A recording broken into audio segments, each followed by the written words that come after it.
nous avons avec nous au téléphone, j'ai demandé à ce qu'on puisse vraiment la voir parce que j'y tenais, Christine Boutin. Bonjour Christine Boutin. Bonjour. Merci d'avoir répondu positivement à cette invitation, en tout cas.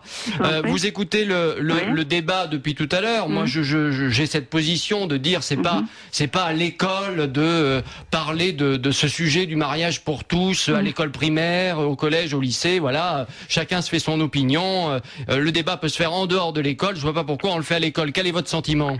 Alors, dans la question que vous posiez au départ, vous parliez en particulier de l'école catholique. Mais là, en l'occurrence, c'est la direction des écoles catholiques qui envoie cette lettre. Bon, voilà. Alors moi, ce que je voulais vous dire, c'est que la question n'est pas là.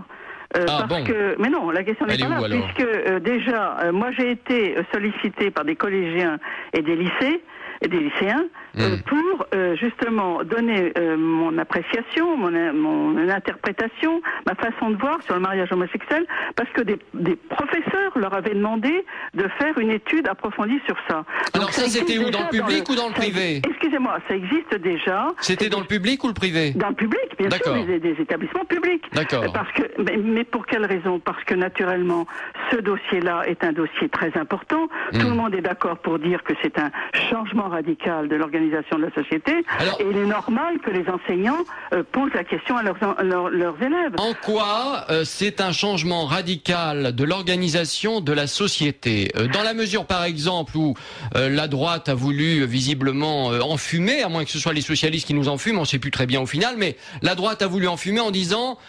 les termes père et mère disparaissent. Ce qui est faux, puisque la ministre de la Justice à l'Assemblée nationale l'autre jour l'a expliqué en disant père et mère, ça reste, et ça sera évidemment pour les parents homo, il y aura marqué parent 1 et parent 2. Voilà.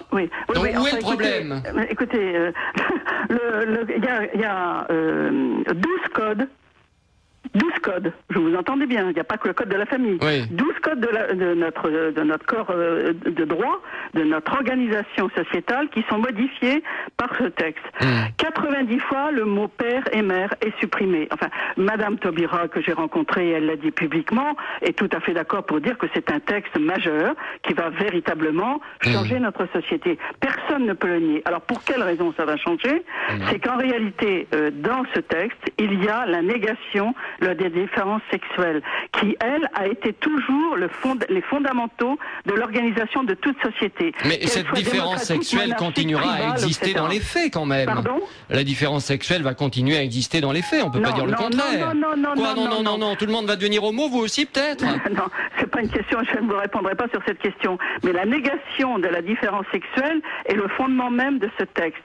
Et vous savez très bien, si un certain nombre de nos compatriotes sont favorables au mariage parce qu'ils pensent que le mariage c'est la question de l'amour, quand vous lisez les articles 212, 213, 214 du Code civil, monsieur le maire, il ne vous demande pas de témoigner de l'amour, il vous demande de témoigner de la solidarité, de la fidélité, du fait de vivre sous le même toit. Mais j'ai quand même une question toute simple, alors qui peut vous paraître un peu niaise peut-être, je ne sais pas, mais sur le fronton des mairies, il y a marqué égalité, liberté, égalité, fraternité. Alors elle est où l'égalité l'égalité, mon cher monsieur, c'est que ça va vous faire rire. C'était juste pour rire quand on a... Non, pas du tout.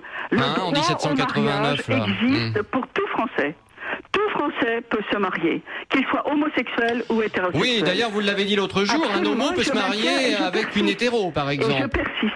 Le droit au mariage, il n'y a pas de ségrégation. Donc pour vous, les gens qui... d'accord, mais les gens vont se marier sans forcément s'aimer, juste pour... Et nous connaissons tous des homosexuels qui se sont mariés, qui ont eu des enfants. Donc le droit au mariage, en tant que tel, sous l'éclairage juridique, il n'y a absolument aucune discrimination. Le droit au mariage est ouvert à tout homme et toute femme, quelle que soit son orientation sexuelle. Le problème du mariage, c'est que c'est une institution et que les conséquences sont pour les enfants, pour la filiation et pour les générations à venir. Alors moi, je vous pose une question très simple pour bien comprendre les choses. Il se trouve que pendant des années, j'ai travaillé à Bruxelles, en Belgique, et notamment au moment où il y avait l'affaire Dutroux.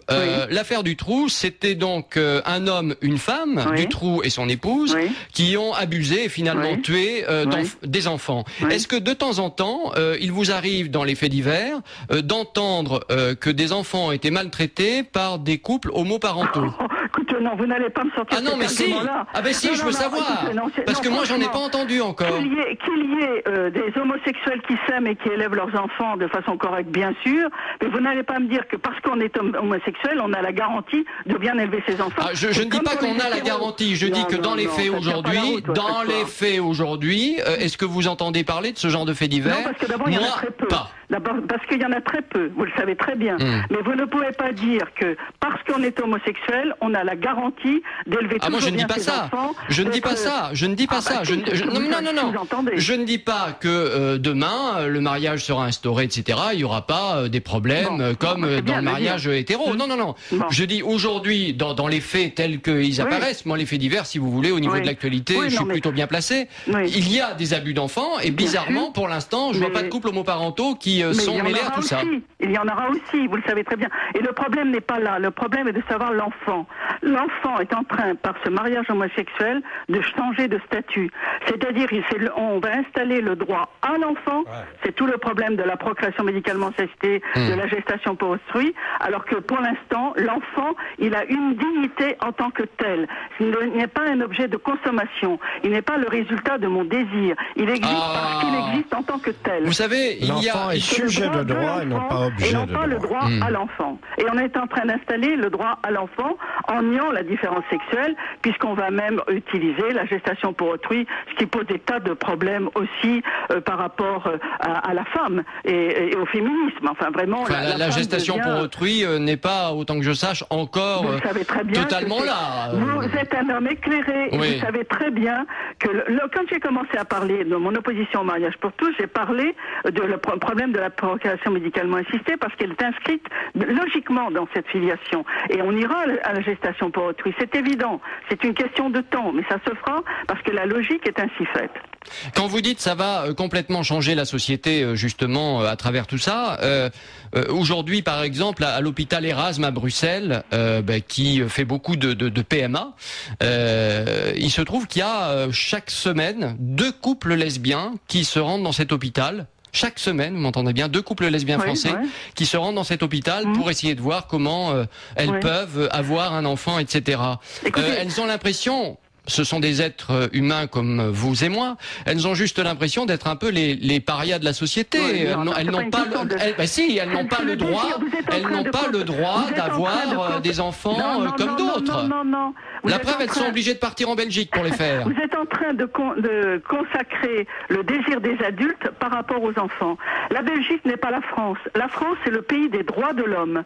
La France, elle est le garant au plan international de cette réalité de la dignité de la personne qui est affirmée alpha et oméga. Donc, comme vous me donnez l'exemple de la Belgique, moi, la Belgique, c'est son pays. La Belgique, vous savez qu'il n'y a pas de mariage civil en Belgique. Que c'est un mariage religieux. C'est le mariage religieux qui donne, on vient avec son papier administratif et on le dépose à la mairie pour montrer son enregistrement. Le régime social et de droit est complètement différent du régime français. En France, nous sommes le seul pays à avoir un mariage civil qui est nécessaire. Si dans tous les autres pays, ou quasiment tous les autres pays, c'est le mariage religieux qui compte. Bon, Christine Boutin, vous restez avec nous, vous n'êtes pas fâchée? Je ne suis pas fâchée du tout. Jamais, moi, jamais.